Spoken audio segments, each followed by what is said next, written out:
Wait. Carlos just said, "Ain't nobody heard all of us." Uh-oh. I forgot to put the mic back on. Oh, my Lord, my Lord. Let me hear it. Let me hear it. Let me hear it again. Imios Dios, for crying out loud. No. Once again, my friend, it's your boy Kel from Handlebars and Cigars. You can find me on both Instagram and on YouTube at Handlebars and Cigars. And to my right, we have Will Hart from the world famous, sometimes messed up, Cigarage. breaking news. We miss you, Ruben. Again, We I knew it miss was you, going to happen. Ruben. So once again, my friend, happy hump day to everybody. Thank you for taking time out to join us. We got a special guest out in the green room. I know it lost a little steam with the studio audience, but we do got somebody lined up, a very special guest and a very special cigar that we're going to review in the world's famous Cigarage. Yes, sir. So once again, we're going to do what we always do. We're going to go around the room. All right, and ask everybody what they're smoking and what they sipping on. Kev, what's up, baby? Smoking the Future Stick. Oh, what you smoking? Oh, okay. Toscano? Yeah, Toscano. Him too? Yeah, that's that. Bam. Yeah, I thought I gave you a featured stick. I did, but I gave it to Dimples. Oh, look at you being so kind. Caring and sharing. Wow, is caring. sharing is caring. Damn. All right. Nice. Now we got a new guest here in the Cigarage. What's your name again, sir? Chris. What you got for us? What you smoking? What you drinking, sir? I'm smoking a feature stick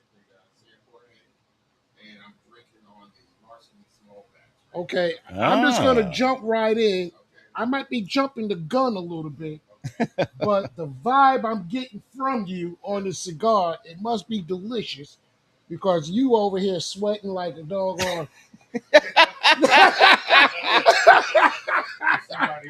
It must be. It's so good. You're getting the meat sweats over there. That's right. Okay, that's what I'm talking about. And again, ma'am, your name again? My name is Nisi. Nisi, what are you smoking and what you drinking? I'm smoking a Trinidad Series 2 and Larceny. Oh, the Larceny. Okay, Larceny, very nice pick. Nice. We got. She just said Larceny. Larceny, bro. That's all right. Damn, right. Bobby. Hold on. Them doggone big dishes on the side of your head. You didn't hear her say Larceny. Oh. Hey! I thought what's it? Direct TV up in this mouth. Hey, it's Windstream. Oh.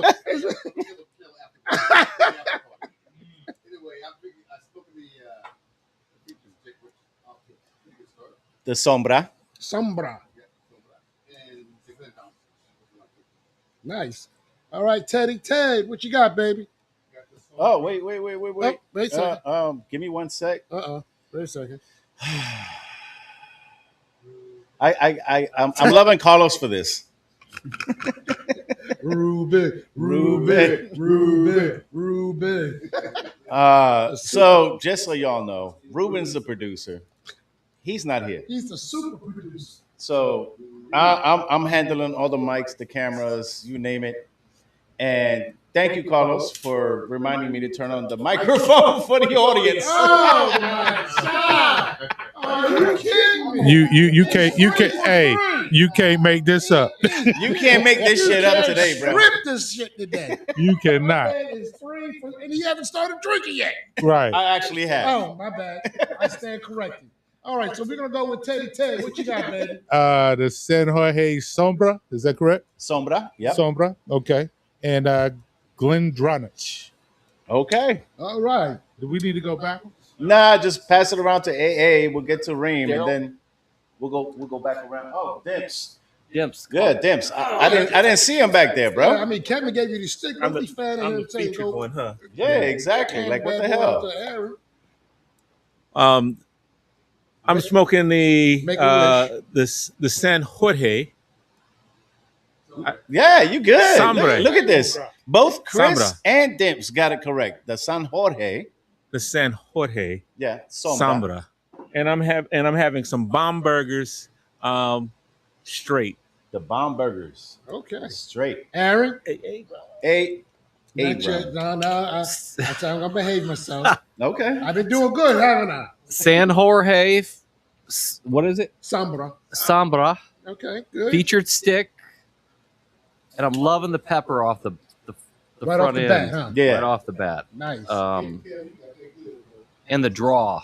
Oh, the draw is straight up. The draw is amazing right now. But drinking some Astral tequila. Okay. White Hand, a.k.a. Ghost, a.k.a. Jason. What's you got, baby?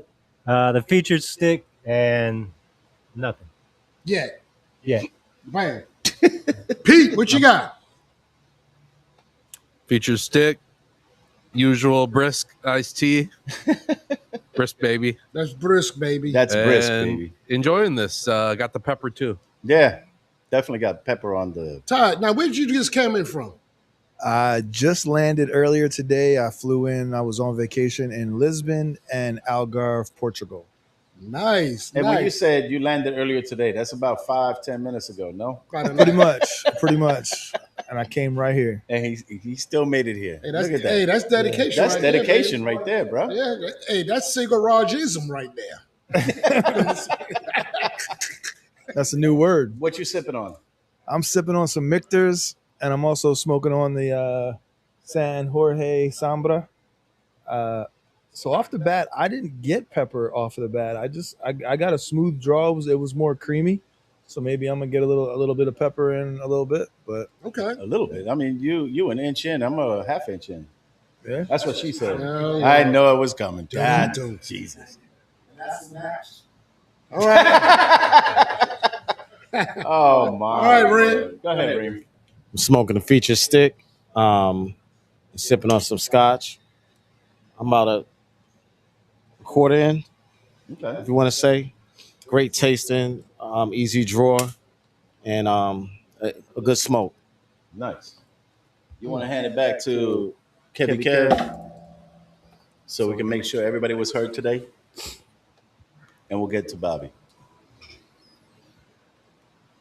Go ahead. You're on. You're on. What am I? I'm not smoking it. What you smoking? I was the first one to go. But the mic was off, bro. Oh. He's like, oh. That's right. Stay there.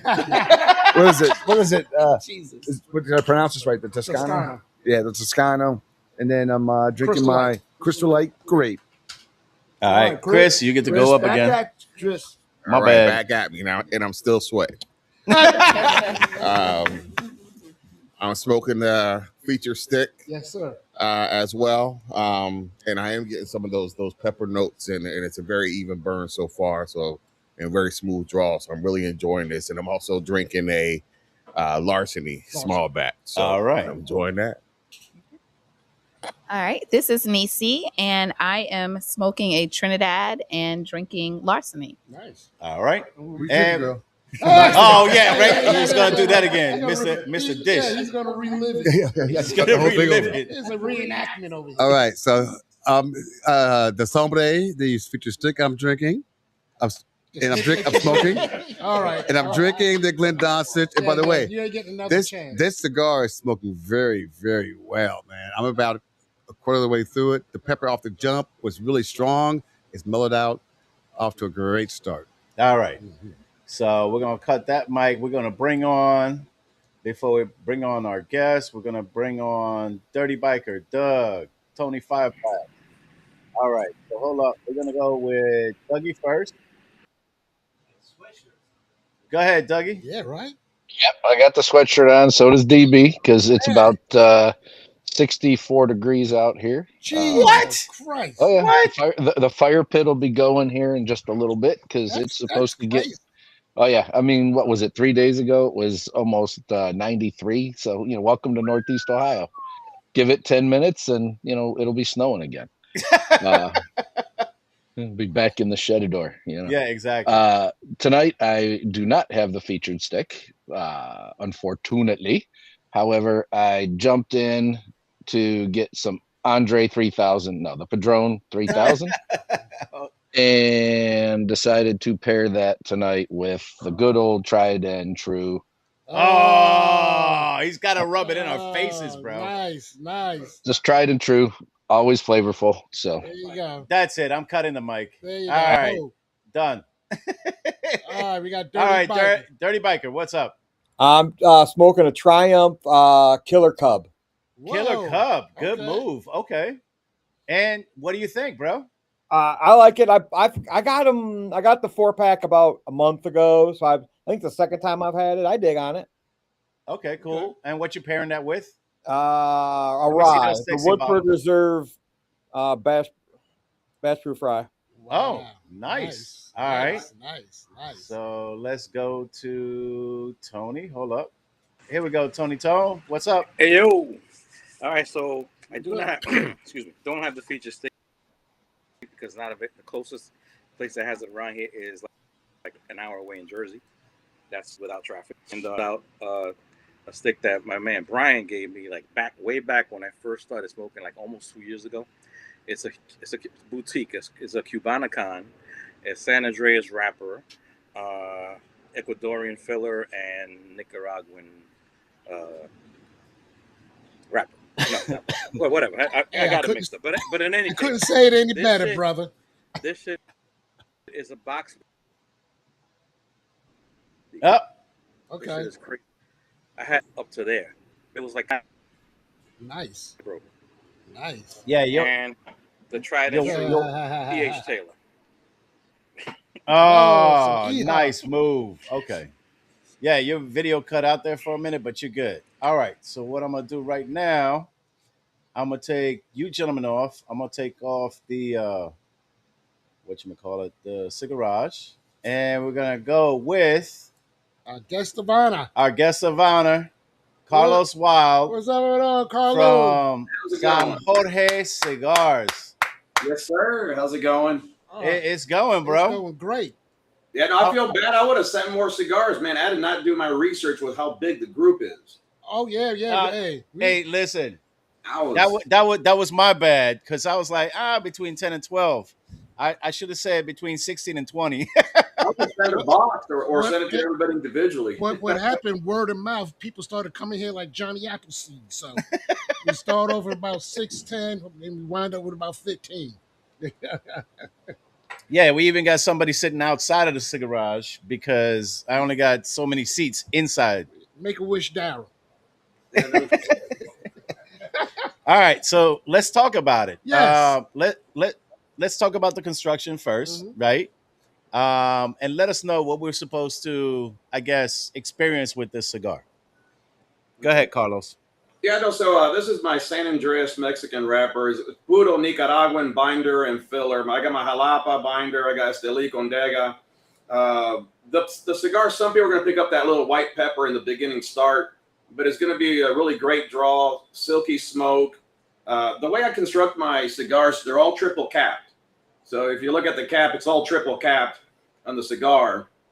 And one of the things I always wanted to do is when you smoke a cigar, it's like a 4th of July firework display.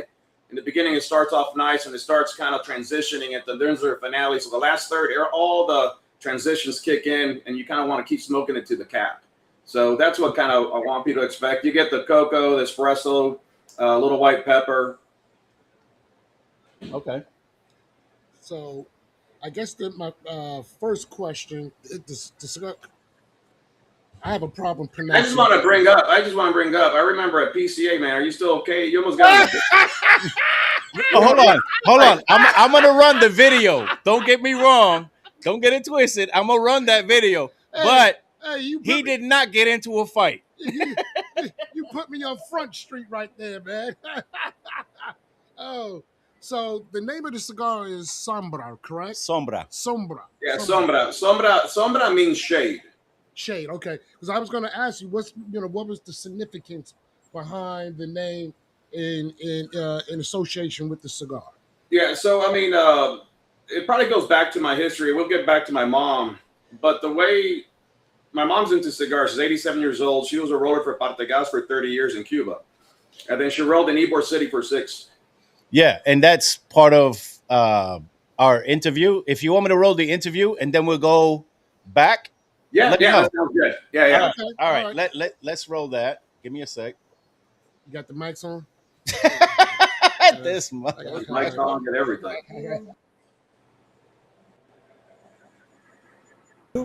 Hello, everybody. Once again, you can hear it in my voice. It's day 3.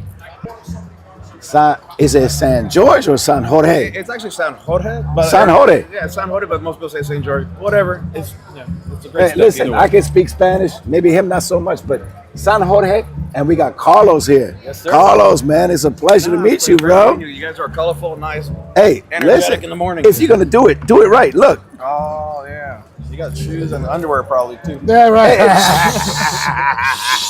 Cheers, bro. I gotta heal up. Cheers. Look at you.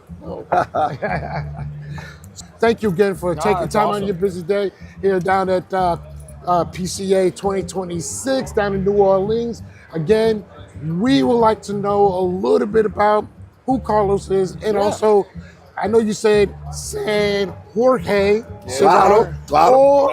or San George, if you don't speak Spanish. Español. Yes, sí, claro. Problem. Well, we're gonna go with. No piqui pani, my lord. Okay, well, we're gonna go with San Jorge. All right. Yeah, all right. So You can kind say of that. Bring us up to speed here. Just a little quick about me. First generation Cuban American, second generation, or probably longer than, but I claim second generation tobacconist. My mom actually was a roller. Cubanito. There you go. Got my Cuban coffee for the morning. Oh man, good stuff. Yeah, so my mom rolled for Partagas in the 50s, 60s, and 70s. Oh, really? Yeah, so then Nice. when she immigrated to the U.S., she rolled in New York, in Ybor Okay. City, and then in Cayocho, Miami. So I grew up in the factories in Miami. So as a little kid, I was just Cayocho. That's why I knew it. In the factory was a babysitter there with me, like a lady, and smelling the cigars. Were you playing with the leaves? Oh yeah, I did. But then at 14, I asked my mom, "This is what I blend all my stuff myself. I don't white label anything." And one of the things I learned as a little kid, my mom used to give me a leaf every week. Right. I don't know what she was doing. I thought I was smoking a cigar with all the adults. But over time, I noticed she was giving me a different variety of leaf, and she was teaching me how to blend. Okay. So then by the 20 years old to 28, I started messing around with my own blends. Okay. At the same time, I had friends who were opening brands, like in Florida and stuff, and then they sent me their cigar just to help make a blend, fix a blend, or give my take on it. And then over the years, everybody kept saying I should do my own brand, but then I went to make money. I did medical. I decided to go to medical, but about 5 years ago, I took the leap of faith. And my wife is actually the one that found a box of my old shit, because back in the fucking day, we didn't have any internet to store, like, my, Well, yeah, I was of course. writing shit. She found shit I didn't even know I had. She told me, hey, what is this? And I said, it's a brand I was going to do. And the St. George is actually my dad's story. It's not my mom. Everybody likes my mom's story because I'm Cuban and everything about Cuban Right. cigars. My dad's actually from Uruguay. And then when he was 10, his dad was very abusive and left. So my dad left school as a 10-year-old, started stealing shit in the streets to make money. I got you. Okay. He got caught. He got roughed up a little bit by somebody, but that somebody actually gave him a statue of St. George and told him, hey, as long as you do things the correct way, also on grind, he'll protect you. If you don't, he's going to fuck you up. Right? So he actually carried it through his 30s, kept it in his wallet all the time. So then he moved to New York and immigrated in New York. Then he made this medallion of St. George. Okay. So growing up, I was always told, no shortcuts, work hard, hustle, no matter what I don't care if you have no money, nothing, you just keep pushing. Okay. So then I always told myself, if I ever do a brand, I'll call it San Jorge. And my middle name is Jorge.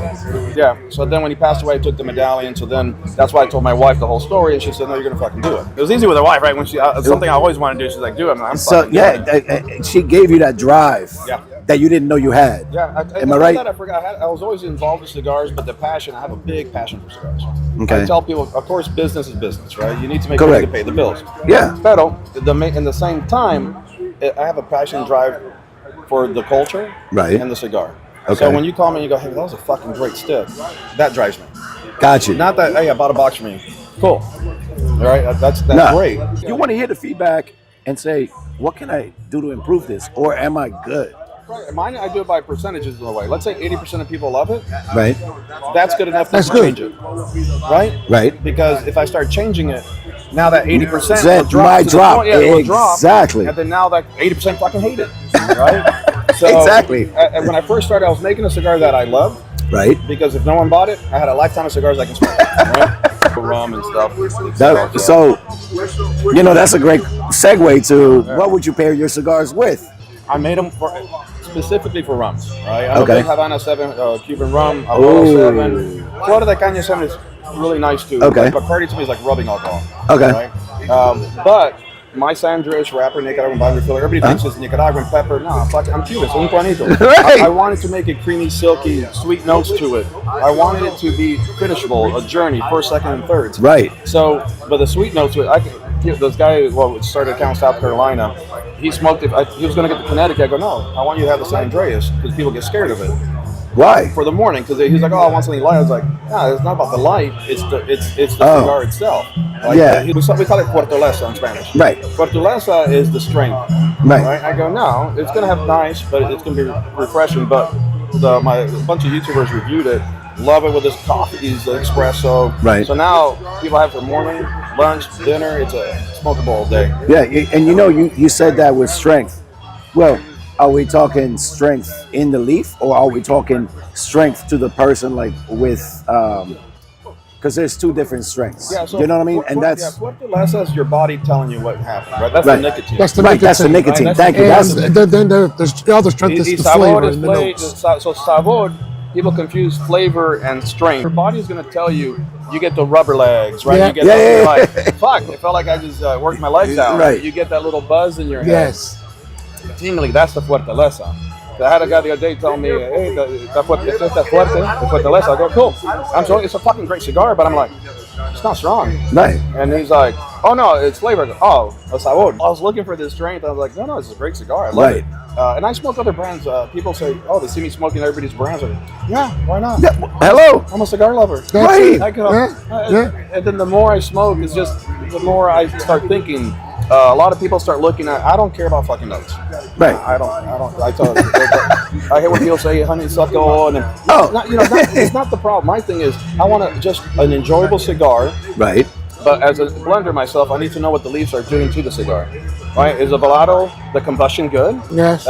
Is it too much? Not enough? Is my ligero too hard? I have to back it up. Is it transitioning? What's my Visol doing? Did I put it in the right order? Is it? Right. So my mind is it's the journey. Of course, I get all these notes, but that's what I'm really focusing on. Got you. So I have to change the way I thought in order to start making the cigars that I thought I wanted. What products are you launching this year?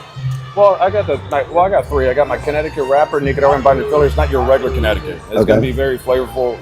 Gives you a journey, a nice little. Gives a little nicotine hit, but not that much. But it's not your regular Connecticut. Then I got my Ligado. It's going to be the Ecuador Habano, and that one's going to be a little spicy in the beginning. Very Hershey's like chocolate smell, but doesn't taste. Very smooth cocoa espresso. Right. And then my San Andreas wrapper, they're all Nicaraguan. That one's just creamy, silky, very nice. Construction. If you look at my Instagram, go on Instagram. You can bounce on the ash. Let them know. Yeah. There's San Jorge Cigars at Instagram, sanjorgecigars.com on the website. I kind of put a button on everything. One, me, I was very impressed because I love stories behind, and how you told your story was eloquent, and how the name came up. San Jorge.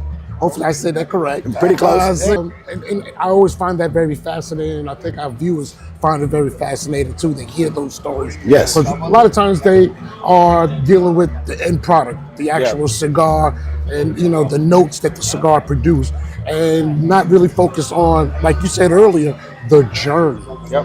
On how do we got here? How do we do the blood, sweat, and tears? How do we toil with it? How do we play around with the different variations of tobacco to get the blend perfectly right? The end product is great and everybody can sit back and enjoy that, but also experiencing the journey, in my opinion, is equally as great. Well, yeah, my thing is when we smoke cigars, we'll sit down. Most guys, and women too, but most guys have pressure, weight on their back, family, kids, business, stress, and we don't go out and talk. We don't go out and do anything. I don't care if we sit down here and don't say a fucking word. An hour and a half, it's good.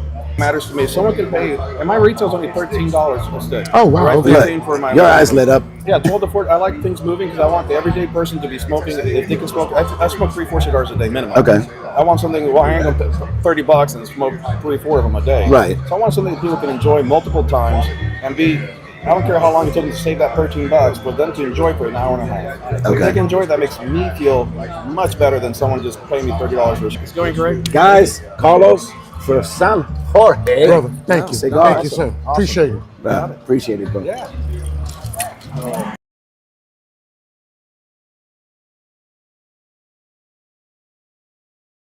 Let me get back to Make this. sure everything cut on. Yep. There we go. All right, we're back. So Will did the right thing and cut the video off when he did because as soon as you said Here we go. As soon as I say thank you for your time, I say, look, I gotta take care of something real fast. Yeah, that's it. That's exactly what happened. For a person getting a little squirrely. Well, yeah, and we could talk about that for a quick second. But just want to recap. Great interview. Love the story. Love the passion. It really came across. I know we're gonna in a few minutes we're gonna go back around the room and get everybody. I think we should go back around the room because a lot of us, bro. Yeah, I'm getting ready to tell you something, bro, bro. I'm getting to tell you on the Sombra, bro. What? Okay, the mic is live, so whoever's got the mic, pick it up. Anybody can jump in. Chris? Yeah, Chris. Okay. Can y'all hear me? Am I on there? Am I live? Wait, he said, can we hear? Yeah, I was making sure. We can hear. Yeah, the mic's on. Okay. You know, I gotta check these things out. But no, it's I'm still getting those pepper notes. It's just getting smoother. It's first off, it's making me feel real relaxed. Yes. I'm sinking into this couch. Oh yeah. It's puff by puff. Yeah. And I'm starting to get some of those sweeter notes right now. I'm starting to get a hint of the cocoa. It's not coming on strong yet, and part of the espresso as well. I'm starting to get those little coffee notes as well, those little undertones. So it's still burning great. It's still the pull is just excellent. Every pull is just a great pull. So yeah, I'm really loving this so far. Nice. All right, Bobby. Go ahead, Bobby. Well, I gotta say, Chris hit that on the head. The construction of this cigar is fantastic. It draws very easy. I'm not having to struggle to smoke the cigar, which I really appreciate. And it started off, rather strong at the beginning, but as you said earlier, the transition of the cigar is absolutely amazing. It's pepper in front.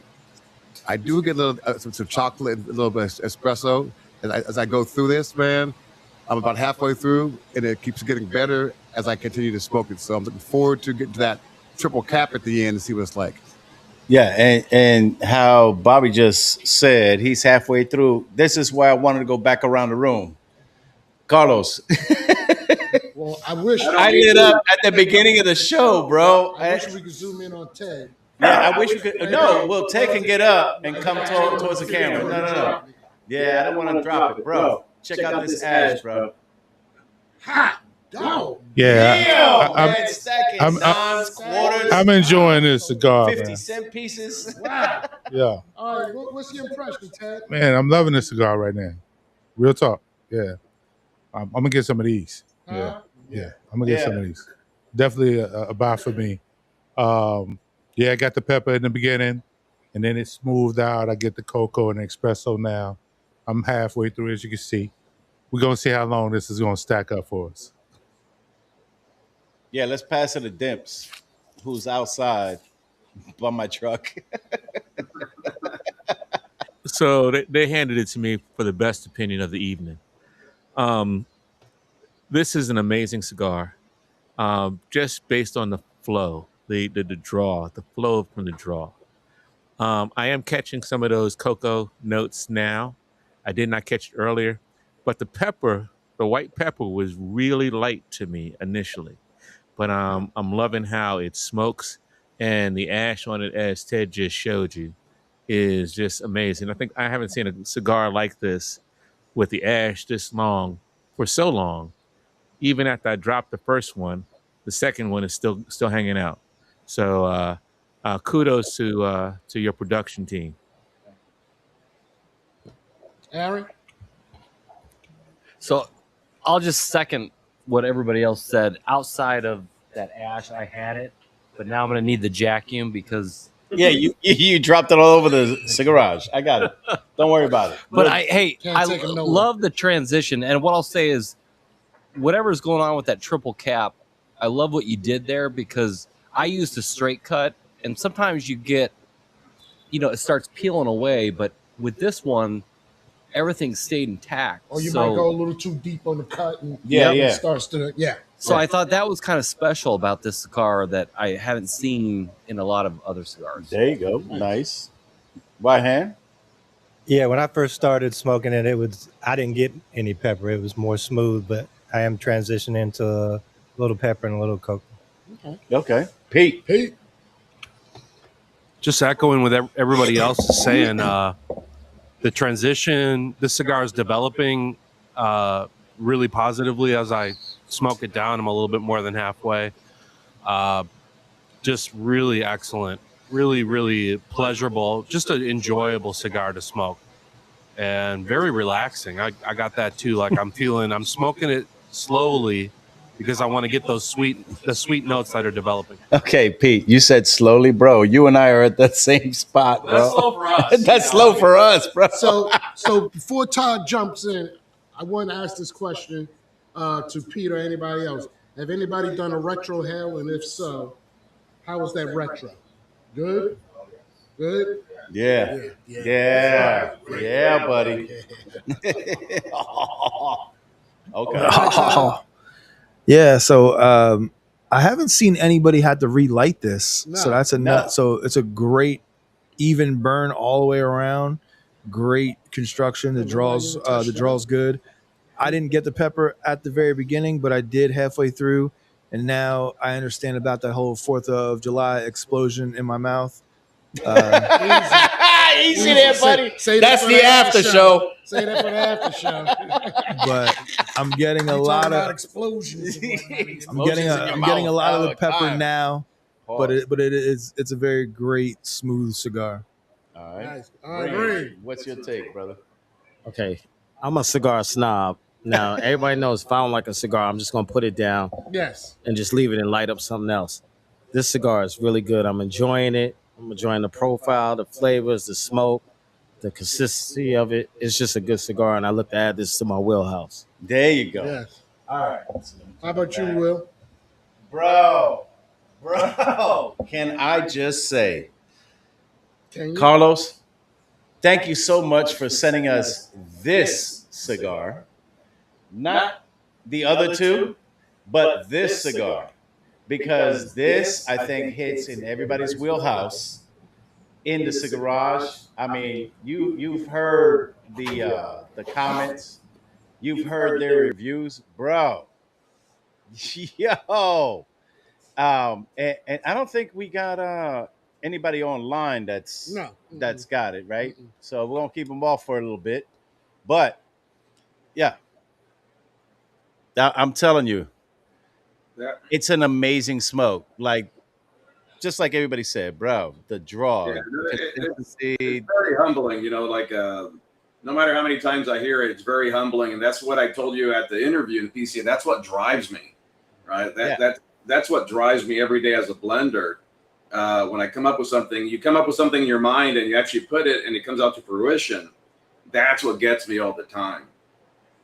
Yeah, and like I had said, and I think it was in our interview, it's when you have that passion and you don't want people to blow smoke up your ass, no pun intended, but it's that you want a real review. You don't want somebody to say, "Oh, that's a great cigar," and then later on they're tossing it and saying, "Man, this was shit." You know what I mean? Because I know you as a master blender would want to know, if my cigar isn't good, let me know what's wrong with it. And I think we discussed it. Like, if we say we made a change, right? Where you listen to 80% of your people and they said, this cigar is great. Well, you're not going to change shit, because then you might gain 10%, but you're going to lose on that 80. Correct. You don't want to drop from 80, bro. And I'm telling you, as soon as I did a dry draw, I was like, oh, yeah. This isn't one where you're going to bust like a vessel in your brain. You're not popping veins just because you want to enjoy the cigar. You don't have to do a draw tool to it. It is perfect the way it is. And I'm going to tell you right now, thank you again for sending this cigar. Yeah. Like, for real, like, it is very enjoyable. And I think Chris and Pete said it best. It's relaxing. All right, so my turn. Okay. Here's my ash. I started off a little later than everybody else. You think? For me, this cigar was a tone setter. It set the tone for me. I know Chris said it made him relax. Yeah, I mean, he felt, man, that chair swallows him right Well, now. hold on. Yeah, But 5-pack said that couch is dangerous, Chris. that couch is dangerous. The only thing more dangerous is marshmallow, So, and that's the seat. Kevin so is in. just to kind of reiterate, the construction is great. I love the fact that you used the was it the San Andreas for the wrapper. Oh my God! And here you go. This is bonus points for you, Carlos. Nicaraguan. He tried. I told you he's going to try. He can't say Nicaragua, but he can say Nicaraguan. Hey, whatever he wants to say. Yeah.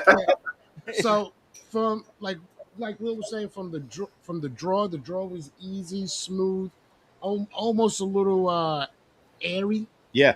So you didn't have to strain on the retro was phenomenal.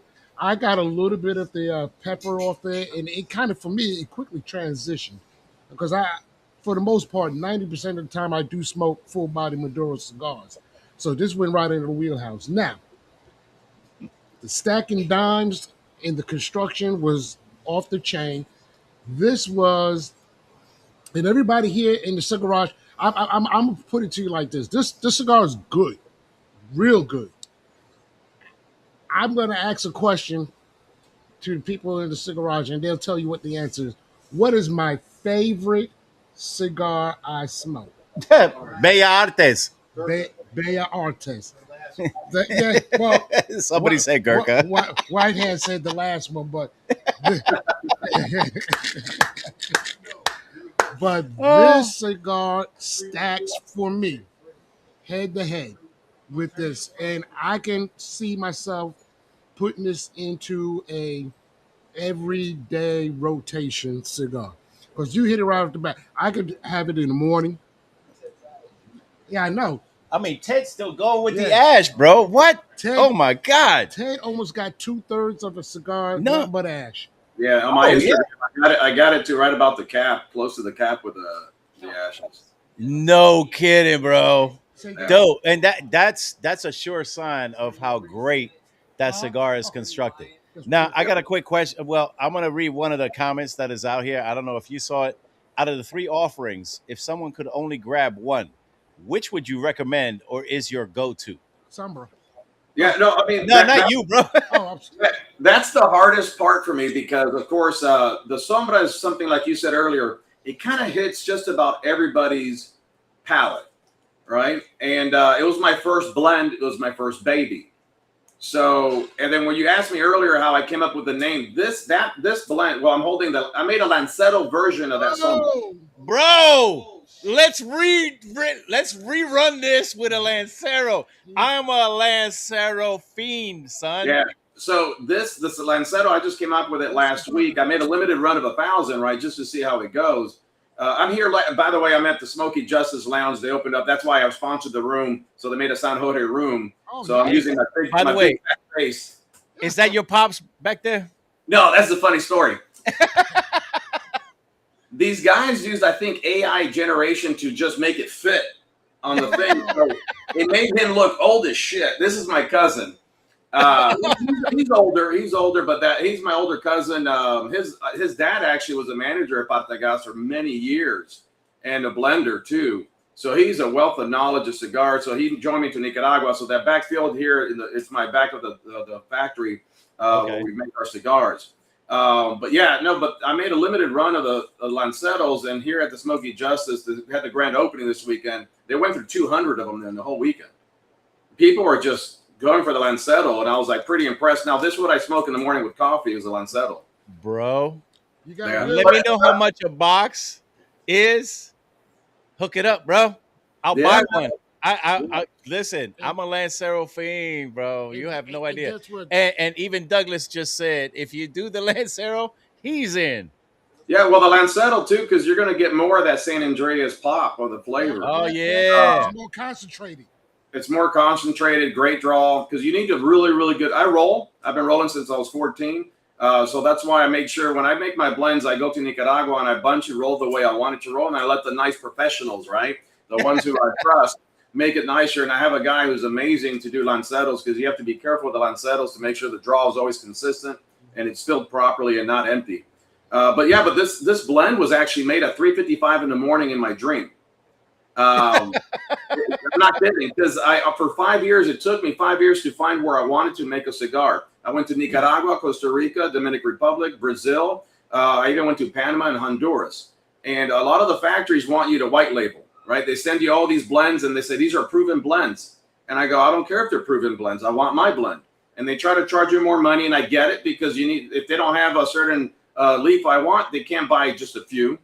So they try to talk you out of it, religiously try to talk you out of it. So I finally found a place that I invested money into. Instead of buying a factory, I invested into the draw machines. I invested into equipment. So I have 100% access to whatever I want to fucking do at that place. Nice.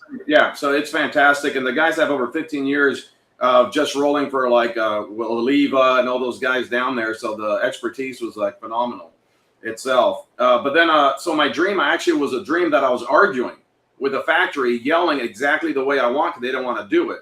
So I woke up at 3:55 in the morning and I wrote notes of that blend. That morning I sent it in an email, and I flew 3 days later, and that's what we came up with the Sombra. And then the Sombra, the name of the Sombra is because my mom is still alive and she smokes cigars still, and she has bad vision and dementia. And she kept saying, mijo, ¿dónde tus cigarros? Where's your cigars? I go, it's right there. But she couldn't see because it was in the shade. And I go, Mom, it's Sombra. It's in the shade. And then I just named it Sombra. Wow, dude. Come on. You all about the story behind the name.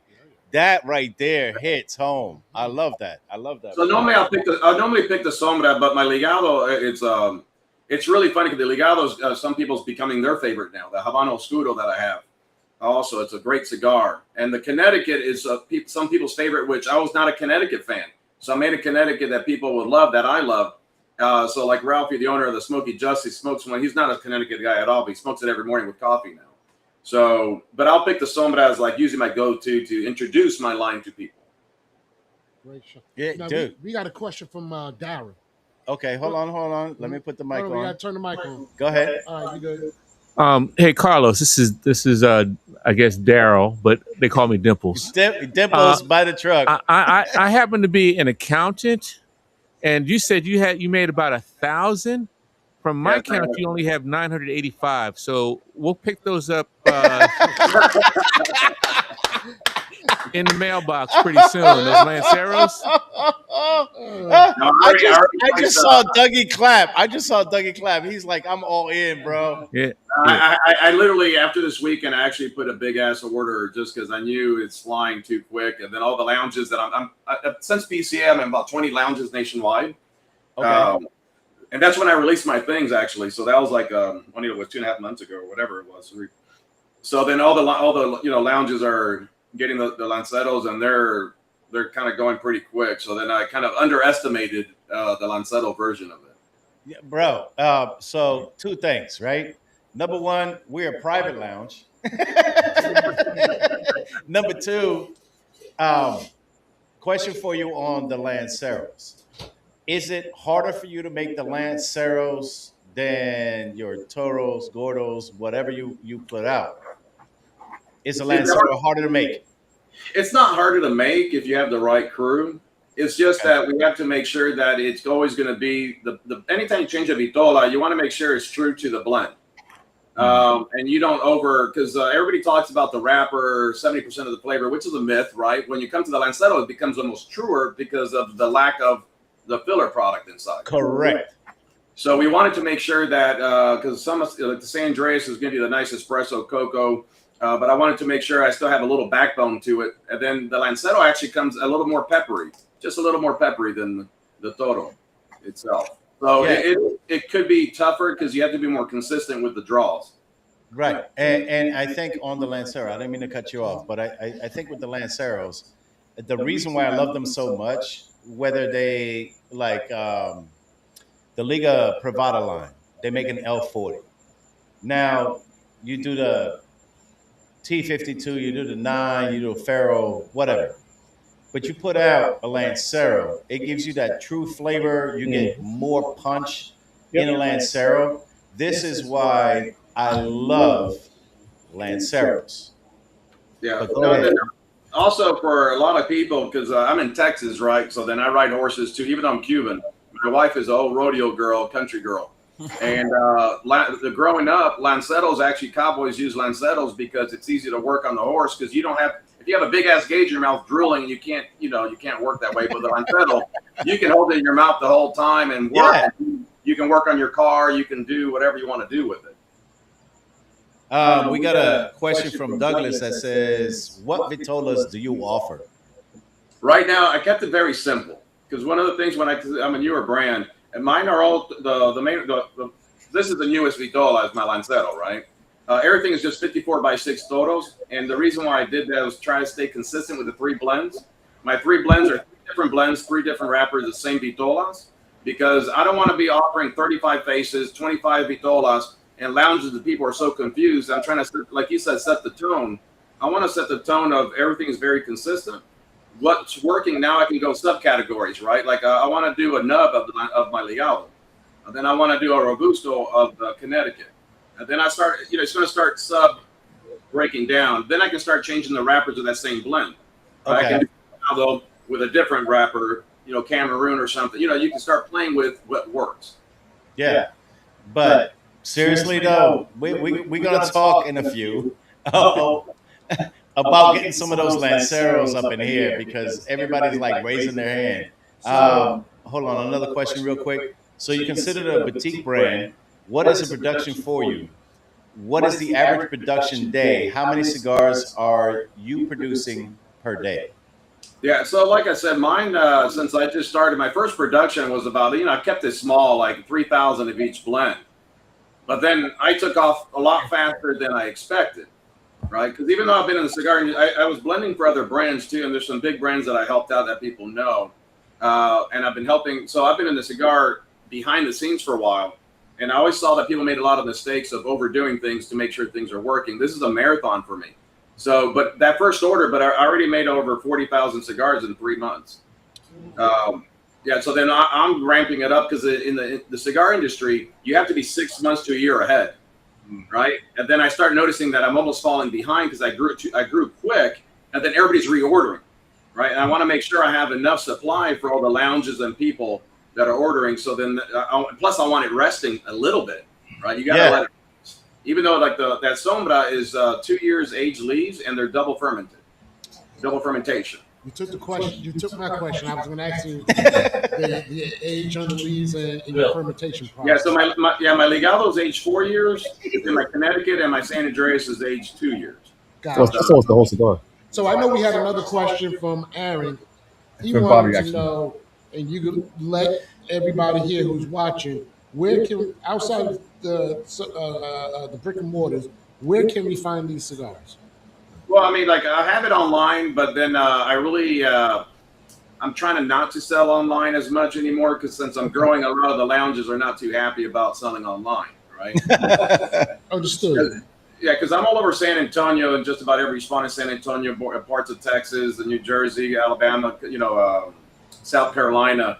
So I'm trying to spread not too fast.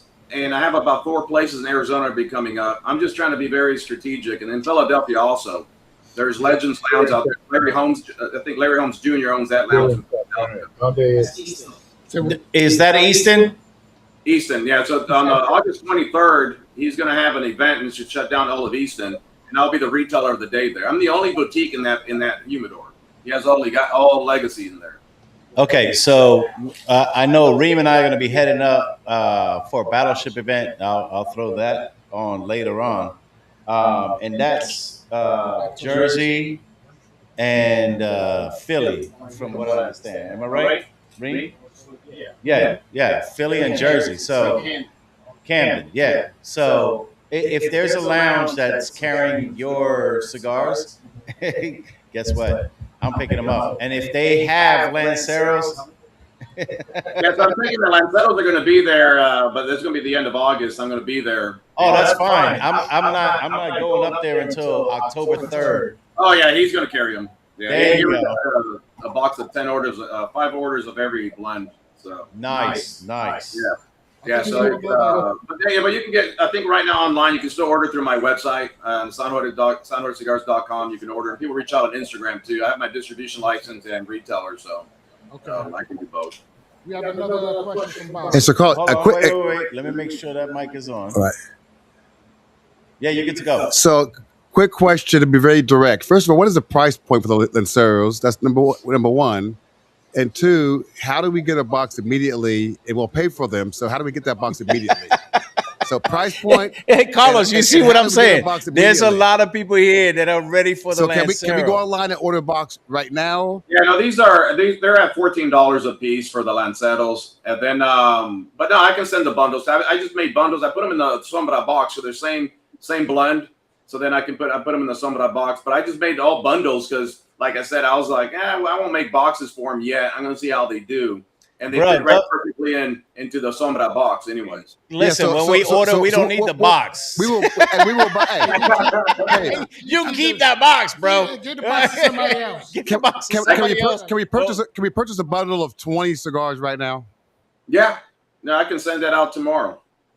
All right, let's do it. Guess we'll be smoking on the weekend. Let's do it. Okay. Yeah. For real. Yeah. Anybody else have something to say about? Any final notes? I know a lot of. I mean, Teddy's holding that cigar like a damn trophy. It's like it's the World Cup trophy with that ash he got. Oh, the ash he got looked like the World Cup without dropping it. Hold on, he ain't got to bump into Bobby. Hold up a second. He's not drinking yet. And, bro, look at this. Bring it down. Bring it. There you go. Look at this, bro. Yeah, you got to take a picture for me and send it to me. Oh, about to. No, hold on. I'm gonna do this right now. Get away from the fan. Yeah, right. Hey, while you're doing that, my only constructive criticism on this. All right, you guys ready? Yes. Oh boy. My watch keeps hitting me up with my heart rate is just racing. So maybe that's a personal problem. Yeah, that sounds like a personal problem. Yeah, so the Sombra is a medium plus, but it smokes like a medium, so it's very deceiving for people. It is very deceiving, but I gotta tell you, it is once you hit that halfway point, at least for me, it became so smooth, and the retro is still on point. Like, man, bro, I don't know how you're smoking it with all the hash, bro.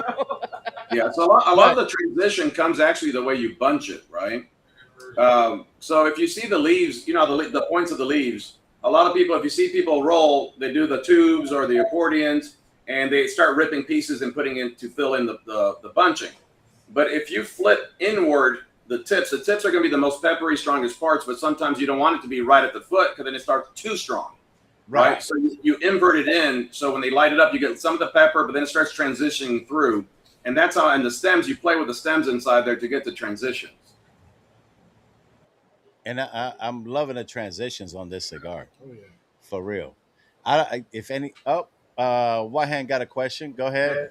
You said South Carolina. Where in South Carolina? Oh man, I gotta look at I gotta look at the city because it's on my website. You say where to buy. I haven't updated all of them, but it's on there. But like I said, if anyone likes my cigars and what's been working out for me, people go to your local lounge and just kind of suggest it, and then usually I can reach out to them. Okay.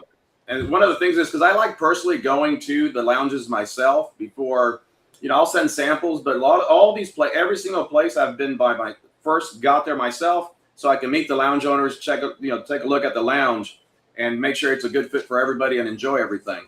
So, Carlos, I'm gonna hit you up with another lounge. Chris already smiling; he knows where I'm gonna go with that. But Tony, I had a question. Any places in New York yet?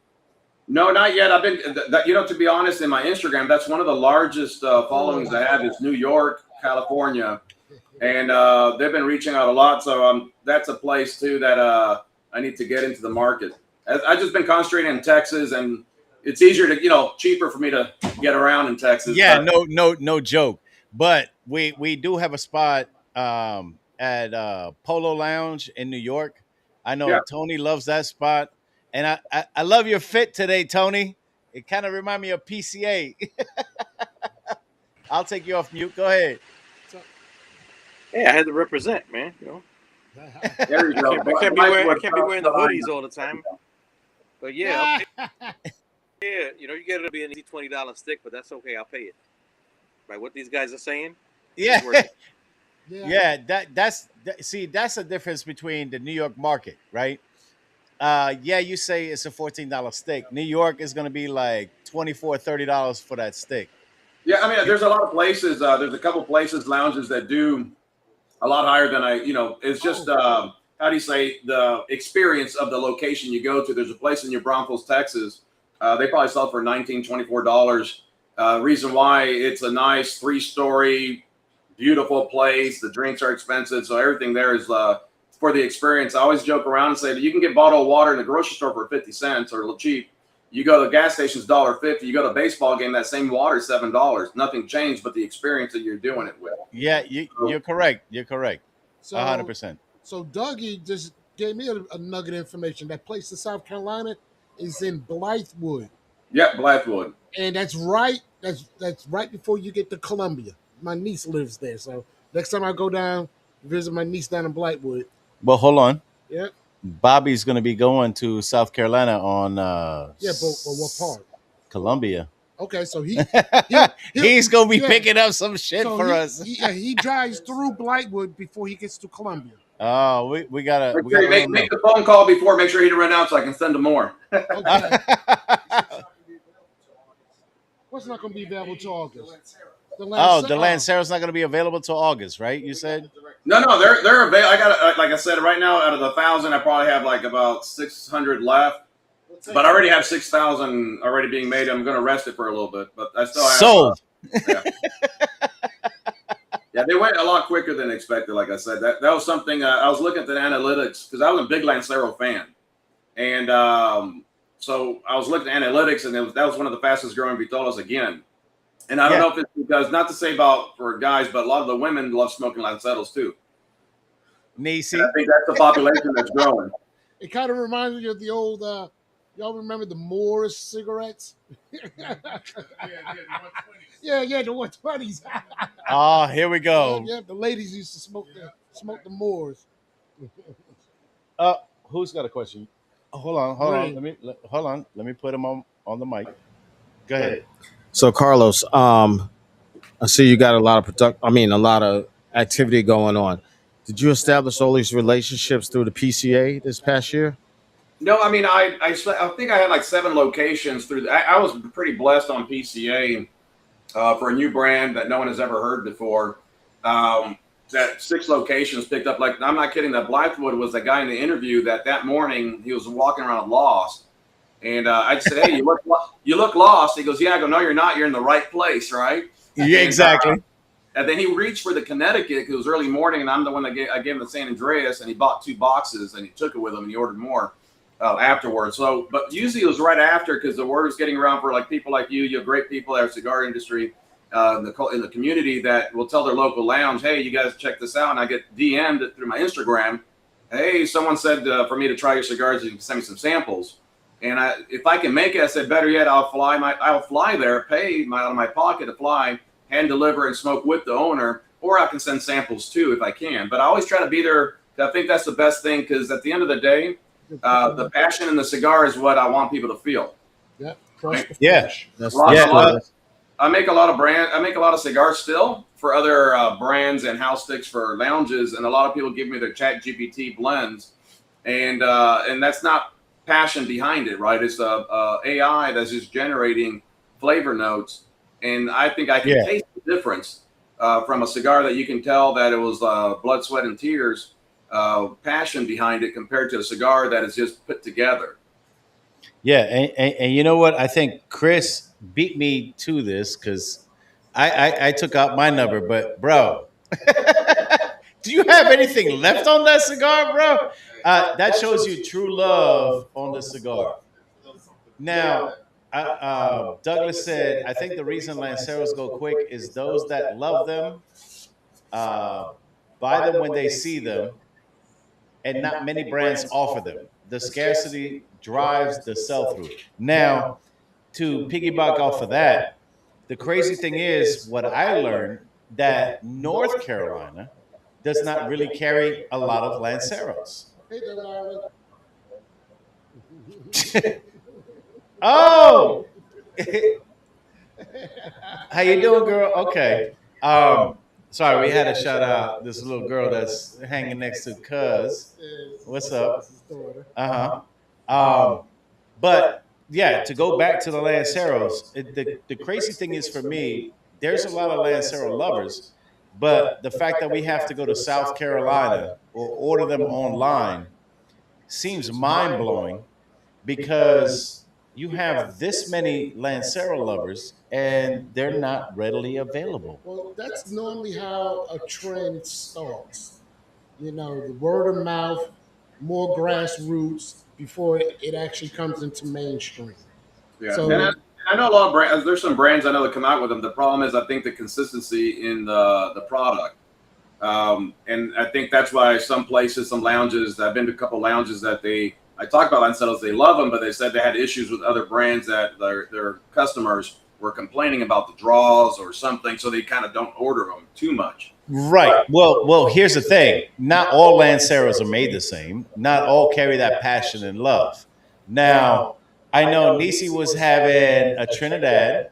I don't know if you did the other Lancero I gave you from La Aurora, right? She about to. I know I love the L40. There's been a bunch of Lanceros that I love. The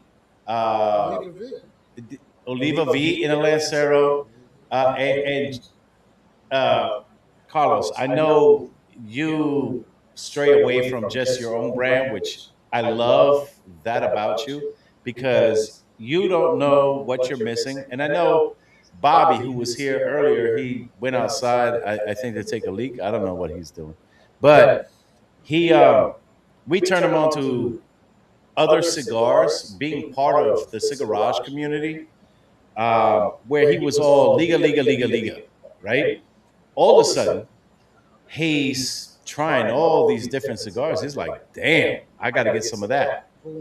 And it opened it up. Likewise with Kev, because Kevin was smoking what Bobby had, basically, right?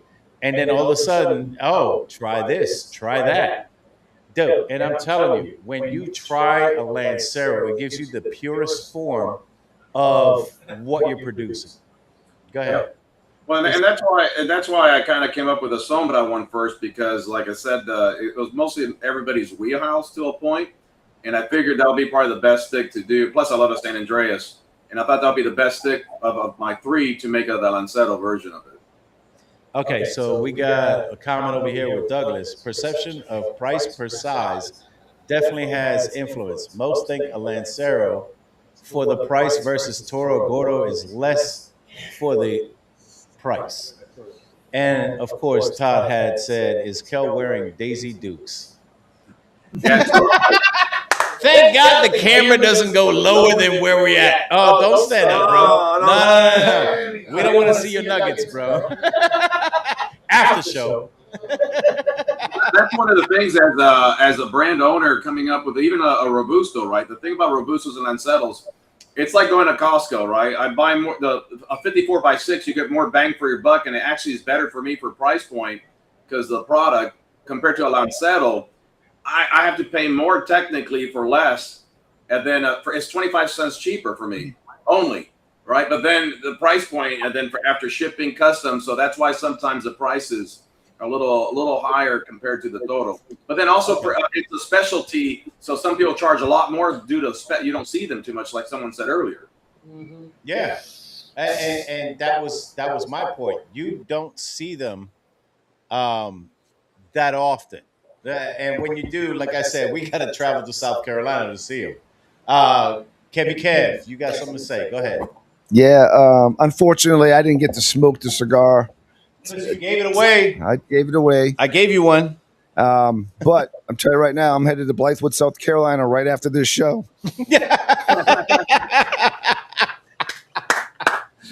Oh, there you go, Kev. If for some reason they sold out already, let me know and I'll send you some. Well, I got his QR up.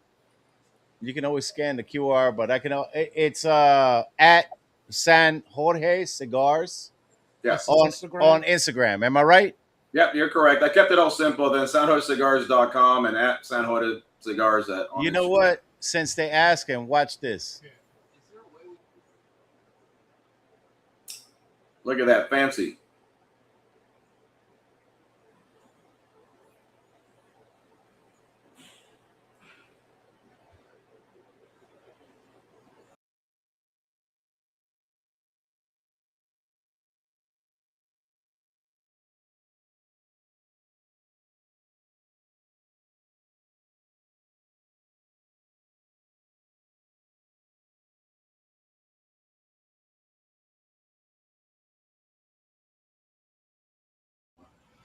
Everybody back in.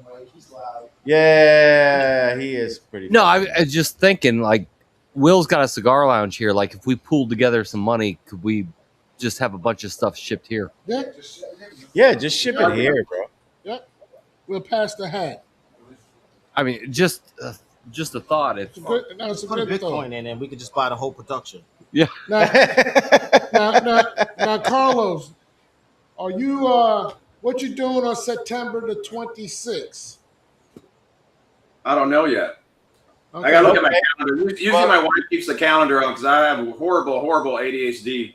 So my wife keeps the calendar because I have a lot of color lights and stuff. But you gotta let me know what's going on, and I can do something. Yeah, I'm putting it up on the screen right now, bro. It's our 4th annual meet and greet. Nice. Over at Independence Harley Davidson. Yeah, and if you scan the QR code, you'll see what we're doing.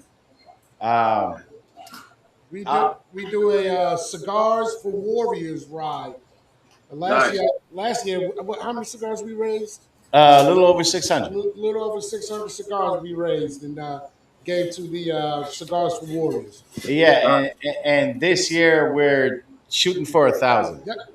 Yeah, and I'm a big motorcycle guy. I don't know if I don't think I told you my history though. Actually, I have a YouTube channel though. I had a group to 15,000 subscribers in a year, but I stopped posting on it. I was in a 1% club for a while.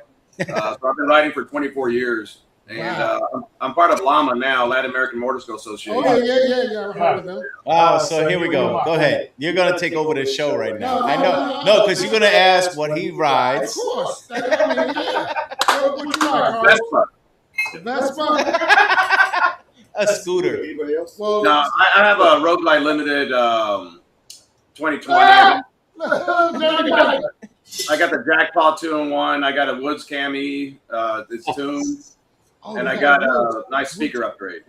Okay, all right. Speaking of speaker upgrade. Hey, well, Dirty Bike just redid his bike. He put a 124 big bore kit in yours, Dirty Bike. Hold on, we're gonna turn them on. You know what? We're gonna turn everybody on in case anybody wants to say something. There we go. Yeah, Dirty Bike just redid with SNS, right? Yeah, I put an SNS 124 and a Baker 7-speed and a Dark Horse compensator in it.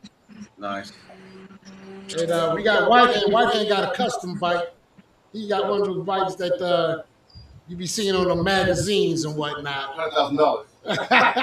The one that you don't ride, or you ride? Oh, I ride. I got a 2020 Road Glide.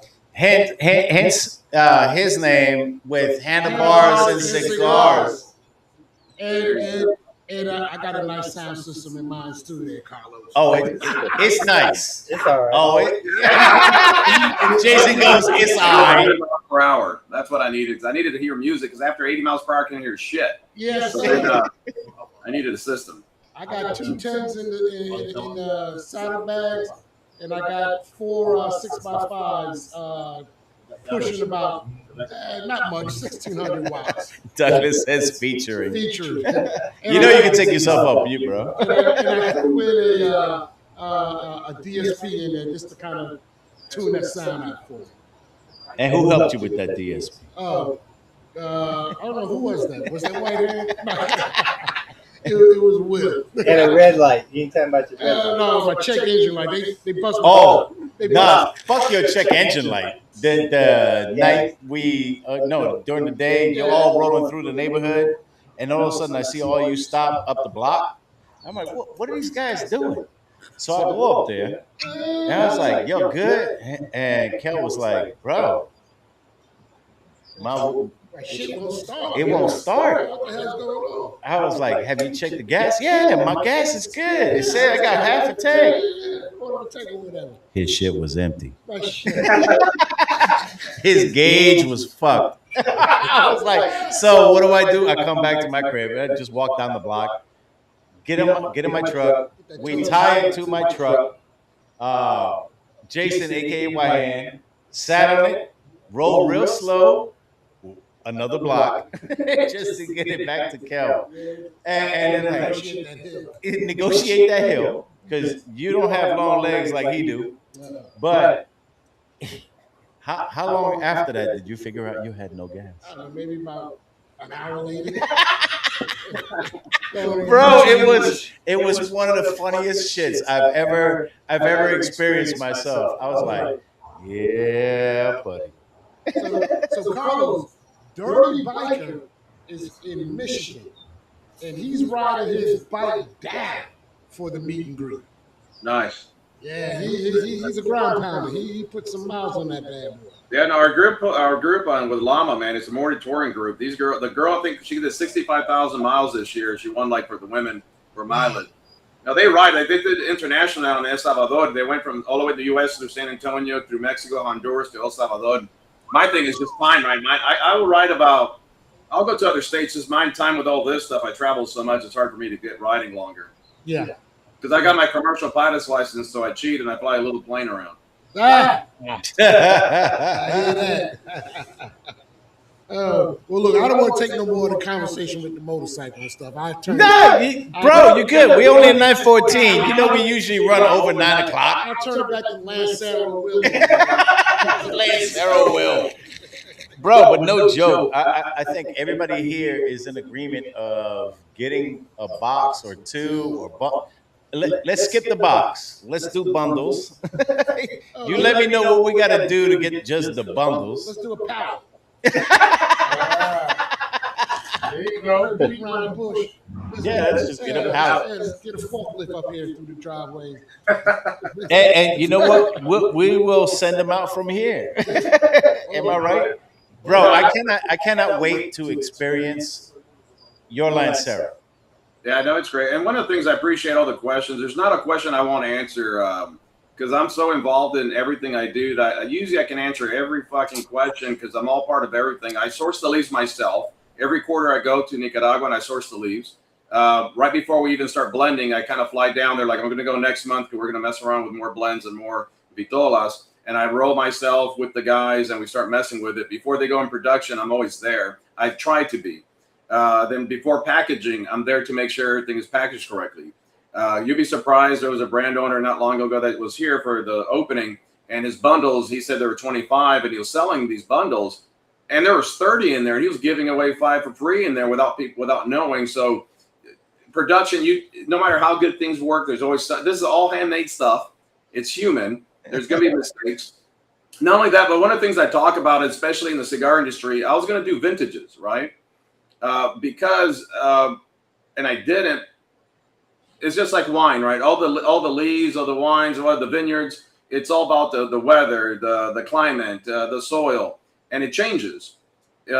So when I make my cigar, there's Condega, Esteli Jalapa, but let's say a 2023 Condega is going to be more cocoa, espresso, earthy, but 26 has cinnamon and spice to it. But I have to use it in my blend, right? So it's trying to stay consistent to what we can do. And it's going to change over time, possibly due to the leaves and the weather and the climate, humidity. So it's one of the things I get involved with, saying I think cigars should have vintages because they'll change. You guys as consumers want it to be exactly the same from now on. And then my job is to try to keep it that way. And that's the fun challenge. But then at the same time, I have to remember that. Yeah, I totally get it. You good? What happened? Oh, okay. What, top 5 dead or alive? Oh, yeah. Oh, yeah. You completely forgot that. Yeah, because he said he smoked other cigars. So. Yeah. Oh, hey, man. You know, Carlos, I got to tell you, there's times we forgot to do this. And you know what? I know this show is one of those where I try to keep it consistent, but because our producer isn't here, I may have had 3 strikes. I'm not out. It's my garage. But I get 4? Okay. Thank God. Kel, you on your first strike because you forgot to ask this to Carlos. Here we go. Oh, you want me to ask? Please? Oh, I okay. mean, this is your thing, son. All right. So we normally ask everybody we have on the show, especially if they do smoke other cigars. And you know we're gonna hit up Chris Yes, we're and gonna hit Nisi, that. right? Yeah. So the question to you, Carlos, is this: what's your top 5 dead or alive cigars? Mine. Okay. No. I know we put you on the spot. Oh, he's no, starting. well, no, I'm a big fan of Padron's 1964, like box press, like almost unsettled version. The Oliva Series V's, obviously, they have different. The Trinidad 2016 Cuban Trinidad is one of my favorite ones. And then those are like my go-tos. Other than, and then I mean, there's some other boutiques I like. Banff, there's some good cigars from there itself. So I try so many cigars. Like at the event the other day, people thought I was smoking a cigar. I was smoking the other. There was another brand owner here, and I was trying to support him. And I was smoking. He had like 30 faces, so I was trying to smoke all his faces. Oh Jesus, bro! Yeah, no, and that's why it gets confusing for people because then I was trying to help him sell a little bit because people were buying my cigars, and then I was like pointing people toward him, trying to support. Because at the end of the day, for me, this is a passion. It's not about making money. I get it. We have to pay bills. For the next 10 years, I'll probably be broke with cigars because the more I grow, the more I have to put the money back into the next production to triple the amount. Exactly. Right? And then it keeps getting more and more. And then I want to keep evolving. So I'm always going to be behind. So for me, it's a marathon. And I think everybody needs to support the group. And there's sometimes people that, they might be, not say dicks about shit, but they are. And they try to keep a secret or something. I'm pretty open about anything and everything. And I try to help people, even starting brands. Everybody wants to start a brand or start a lounge, and it's hard. It's not easy to have something that is, that is one, good, and two, to push that with a passion rather than a business. So it's a fine line between both. But those are like the cigars I always go to, like my Olivas and my Padrones itself. And my father, Le Jus, it's a decent one for me. So, yeah. So for that question, there's a lot of smokes on it. Okay. No, but this is what we love is because we kind of put you on the spot to pick 5, and it's not easy for everybody. I know when they ask me, Will, what's your top 5? It changes year by year. Now it's like every 6 months because of how many, because there's so many sticks that have been coming out boutique wise, bro. Yeah. Well, and of course you gotta remember this. Your palate changes over time. Yeah. Okay. So what I was smoking 30 years ago, I ain't smoking now. You're smoking White House. Yeah, I don't expect you to smoke.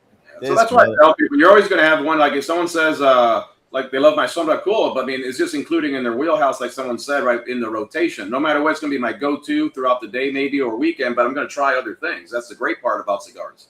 Yeah, and it is a great thing to hear you say you support others because I think that speaks volumes to who you are. Because I know It when falls back onto his passion. well, it falls back to passion, but also think about this: when AJ's farm burnt down, there were a lot of people that supported him to bring his shit back up, supplying him whatever he needed. It wasn't just like, oh, we're good to go. AJ's out. No, it wasn't like that. So in the cigar industry, He was a real one. It's a very. But that's just it. Yeah. You never know who one day you may need a help for somebody. There's other brands that reached out to me about my box company because they had an issue with their box. Who I use for bands, and I try to help them out with that. Customs, how to get it through customs through me or something. Right. So, and I have mentors in the industry also that helped me out throughout the years that pushed me to do my brand because I used to help them with their blends. And they kept telling me, do your own thing already. And I still reach out to some of the guys just to make sure I'm not being crazy about something. And everybody has a mentor. There's always friends in the industry. You're always going to run into, you got to be careful in the industry too. People will fuck you. Right. Oh, yeah. I've heard that. Now, mind you, when we were at PCA, it was my first introduction to meeting a ton of people. And you included, obviously, and that's why I had to reach out to you. I'm like, bro, I remember I left my sunglasses at your booth, and you Yeah. sent them back to me. I was like, dude, these aren't just sunglasses; these are prescription sunglasses. It was like, yeah, I need you to see while you drive, Will. I'm like, yeah, appreciate that, but it's meeting all those people, and you see who's in it for themselves and in it because it's a passion. And talking to you, I knew right away it was a passion. The story behind your brand, passion. You talk to some of these other guys, yeah, I took over my dad's company, or yeah, I moved on and I'm starting to produce my own stuff. I don't give a shit what everybody else does. It's that it's like a 50-50 split. You know what I mean? And that's kind of who we met down in PCA is you get that 50-50 split.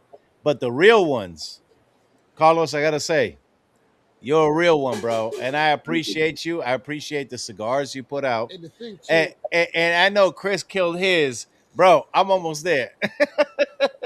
I don't want it to end, bro. Yeah. But go ahead. What were you going to say? so the thing too, and and I find you to be in a unique spot, Carlos, because going to the passion part. This is just my point of view in my thought process. I get a lot of the passion from the people that we interview from some of the OGs, the old heads. Okay, you're not necessarily an old head, but you do have OG mentality. Yeah. If that makes sense. Yeah. So, No, yeah. so some of the young guns that come out, to me, I get more of a profit versus a passion. Right. No, I get it all the time because I do have people reach out to me for, let's say, making their cigars, and they're trying to get the cheapest cigar so they can make the most margins. And but then I'm like, well, I can get you those bundles, but that's not what I want to push for you guys, right? I mean, if you want to pay to play, you got to do it correctly. Yeah. And I want to put my name on something that because I like same thing down in Park, Texas. Cigar Society is amazing lounge. He put good money into his cigar lounge house sticks. They're fucking phenomenal. I made for him. Which sucks when I make blends for other people. I try to make proprietary blends, which in my head I'm like, oh man, that would have been a good one for me, right? Right. I have to be careful about doing that. But at the end of the day, I just want to see people succeed, and that's their hard-earned money that they're putting in. There's factories that'll send you 100 samples of the best cigars you're going to have, and then when you order 3,000, 10,000, 6,000, they do a bait and switch on the leaves, right? So you have to be careful of who you deal with and who takes advantage of it. It's because I guess the nostalgia for me growing up in the factories. I just relate plain Domino's, rum and Coke, cigars, family and friends. As that's what I see in the nostalgia of it, and how my mom's 87, my dad passed away 14 years ago. She's still alive, and I kept telling myself I want to do something to remember her in a way, and all this is for me to keep her history alive, and my uncle's history, and people that before us, right? Right. Everybody thinks about Cuba, but like in Puerto Rico was more advanced than Cuba was making cigars, and I'm Cuban, but a lot of people don't know that. Puerto Rico was the mecca of cigars before Cuba. Then the sugar canes came in the U.S., and then Puerto Rico leveled off all their tobacco and made sugar cane. Then Cuba took over. So I'm a historian of cigars because I try to learn from other people's mistakes and wisdom, and I try to pass it down because I'm almost 50 already. I know I look young, but damn you old. Damn you old. He's about to pull a Chris Rock. Damn. I thought you was younger than that when I made my little cigar. I don't know that. I would have. Yeah, no, my daughter's 17. I let her smoke her first cigar with my ligado down in Nicaragua because for the kids they're vaping cigarettes, and I thought at least the cigar is more pure. Correct. Yes. So I let her smoke cigars when some of her friends' parents kind of looked at me weird when she was smoking a cigar. But I started at 14 for God's sakes. My mom smokes cigars. She's 87 and still smoking. So yeah, I mean, look at George Burns, 100 and something. Yeah, that's the one quote that I love when he was on Johnny Carson. Johnny Carson asked him, bro, you smoke what, 12, 14 cigars a day? And he's like, yeah. He goes, what does your doctor say? He goes, my doctor's dead. Yeah, he smoked like 24 a day. That guy smoked like ridiculous. In No, Nicaragua, I'll smoke 12 to 14 a day when I'm in the factory, but usually here about 3 to 5 a day. You normally, but that's because you kind of feel forced to smoke that much when you're over there because you're blending. And then like let's say a factory invites you for lunch and it's like a winery. They hand you a cigar. It's disrespectful not to take it. Right. So then you got to keep smoking, and by the time you're done and you're 14 sticks in, and then you got to start off the next morning again, all over again. So my question to you is, how far do you get into that cigar before you get to the next cigar? Do you smoke it all the way, or are you halfway through before? No, like mine, I try. That's why I try to triple cap. One, the Cuban style for me was always triple cap, and I like a nice construction that I like. Right now, I'm all the way to almost to the cap itself. So I try to enjoy the cigars as much as I can, especially if I like it. But if I'm hanging out with friends and they hand me, because I get handed out a lot of cigars from lounges that want me to test cigars from other brands. If they want me to test it, I'll smoke it through. But if I'm hanging out, I'm not going to waste my hour and a half to smoke a cigar. I put it down right away. If I'm having draw issues, I'm not going to waste my time just sitting there trying to enjoy a cigar when I'm not enjoying it. So two comments, right? Well, one question, one comment. So my man Ted, who smoked this whole cigar based on just ash, loves this cigar. Tony 5-pack, CM Ecstasy, says, how do you feel after 15 sticks? No, I mean, I got used to it, but it does take a big toll on you. Like someone said about the heart rate or so, and I was getting palpitations sometimes because when nicotine drops your sugar level, right? It dehydrates you. So if you're out and about, you're drinking nothing but rum and cokes and not hydrated, you will feel the effects. Oh yeah, especially if you're trying something. Because I have a cigar that I came out with, but I'm going to wait till PCA next year to release. It's going to be called the Valode. It's going to be very aromatic, same thing as this, but it's going to be a lot stronger than any of my cigars. So it's going to be one that will give you the frog legs a little bit. But that one did put me on my butt a little bit, and especially after the 15th cigar. Then you got to start the next day smoking again. So it does put you. I'm used to it, but it does take a toll on you. So you have to be careful for something like that. All right. So you said you're releasing a new cigar next year at PCA. Yeah. Kel and I want exclusive interview when you release that cigar. Yeah, we'll see about that. We would like to. We would like to. Yeah. It's just a comment from our co-producer. He's in a producer's seat. My man, Reem. But the most cigars I've had in one day, now mind you, they weren't all Robustos or Toros. Some were shorters, was 7. Bro, I felt the effects. Ted laughing right now. Ted laughing in the background and clapping, bro. Because he was with me on that trip. Bro. Yeah. Plus your palate gets destroyed sometimes too. Oh, So you have to... it seriously does. I remember there was that night where we had 6. No, I think we were on number 5. We went to a steakhouse where they allowed you to have your cigar. And where was that? That was up in Maryland? DC. What? Shelly's back room in DC. And we all they had, the ashtray. We all put our cigars in, took a picture. Bro, that was my 6th cigar for the evening. My 7th was at some crazy lounge. It was something up in DC, whatever. But I'm telling you, the next morning I sounded like that interview. Hey Carlos, how you doing? Now, Tony said 5 for him. Yeah, 5 for him on a golf day last year. He was done. Yeah, once I leave Nicaragua and I come back, like 4 to 5 is like nothing. Right after 14 or so, like 5. Oh yeah, 4 or 5 ain't shit. It's nothing. So that's why normally, if you like at the lounge here, this is my 5th one today, and I'll be here till probably at least they close at 10, but we're still here afterwards. and I'll probably smoke at least a couple more to 3 more, probably. But I mean, it sticks to you. Like when you smoke that much, I'm not kidding. I don't care how much I bathe and my beard. Like I can still get that scent of tobacco out of my body. But bro, I don't know if you saw this chick making her rounds with the body soap, shampoos, and mouthwash. I bought the soap and I bought the shampoo. I'm telling you this right now. I'm gonna hit her back up because my wife hates the fact that when I come into the house, like I'll shower, don't get me wrong. And don't ask me about a Dominican disrobe. We'll talk about that after the show.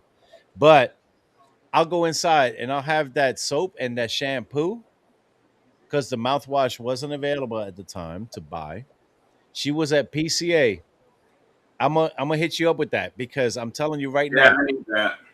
dope. That shampoo, like you add it to your shampoo. It's like an additive to your shampoo or conditioner.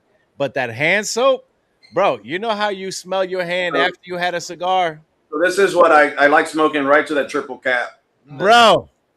Cheers, Chris. And it still gives a little. Hold on, Chris went past this, bro, and he's shaking his head. He's like, "Yeah, I did." No, he went past this. That shit was incredible. But I'm telling you, with that soap and additive to your conditioner shampoo, bro, my wife is like, "Damn, you don't smell like cigars at all." I'm like, "Score." And I'm lucky. My wife is very supportive. I know that for sure. Yeah. She smokes cigars, but she smokes cigarettes too.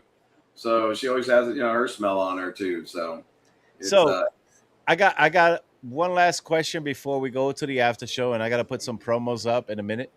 But when you have, let's say, 4 or 5 cigars a day or more, what is your last 2? Do you go with a full body? Do you go with something a little easier like a Connecticut or light medium? Or whatever the mood hits you. Well, I know the mood is there, but on average, what do you kind of go to? No, I stick to a medium plus at least. Okay. Medium plus, like my Legado. I end my night tonight with my Legado. It's a really nice. That won't get you a nice buzz, but it's very smooth. It's more leathery cedar notes on that one. A little cherry, like a little sweet cherry with it. But normally, because I mix in my Connecticut in between, so it's more like a rest for my palate, resets the palate. Someone was drinking iced tea there. I love Diet Dr. Pepper with my cigars, but I'll drink a sweet tea to cleanse my palate a little bit. Okay. And end the day with a nice medium plus. Yeah, and that's why we usually ask, what are you pairing the cigar with? Because we got a guy here in the Cigarage that heavy cedar note guy. I mean, Carlos, he's so heavy on the cedar note. Sometimes he smoked the cigar with the cedar wrapped around it still. Yeah, he'll like my Legado doesn't have that much cedar, but it's dressed pretty. It's dressed pretty. So this is the Legado. So it's dressed with a cedar wrap. And he'll smoke it just like that. That's his He'll light it up with the band, the cedar wrap, and all. Sometimes he just smokes a cedar wrap. How far people come on their journey. Well, look, we're gonna go ahead and shut it down. Well, hold on. Let me run. But we're gonna get some promos done. We gotta pay the bills. We gotta pay the bills. So let me throw this up again. Yep. Right, the Sombra. The Sombra. Right. Nicaraguan tobacco filler. Nicaraguan. Well, hold on. Let me kill this for one sec. Man, I can't believe he's saying Nicaragua the right way. Oh, Nicaragua. Hold on. Let me just.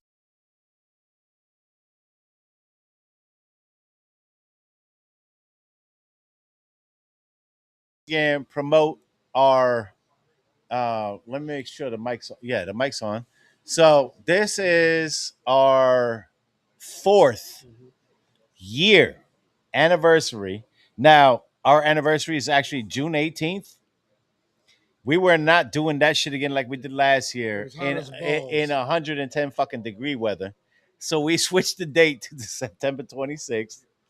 We're gonna have it over at Independence Harley Davidson here in Charlotte. You Food, can DJ, giveaways. Yeah, you name it, we got it. Cigar for Warriors ride. Yes, sir.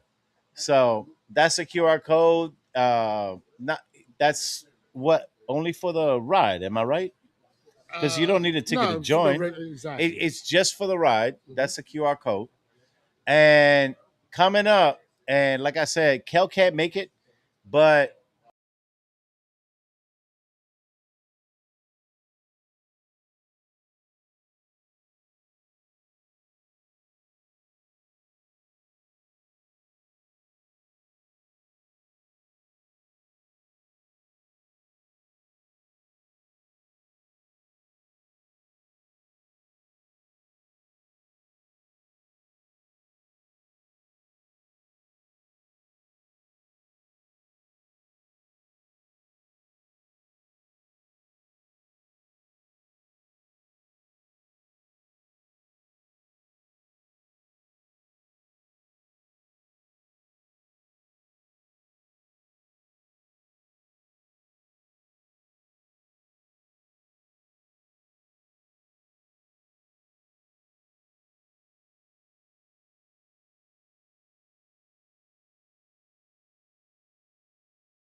that's all happening. And let me put our viewers back on so we can all get to the after show. So, Will, Yes, sir. the battleship, that was a beautiful image, but you killed your mics during your speech about it. Listen, shit happens, bro. I mean, I'm gonna say the battleship. They have Hey, food. Doug, strike 4. Oh. In softball, he's out. Peace. All right, guys. Look, once again, we want to thank Carlos for taking time out to bless us with some awesome stick.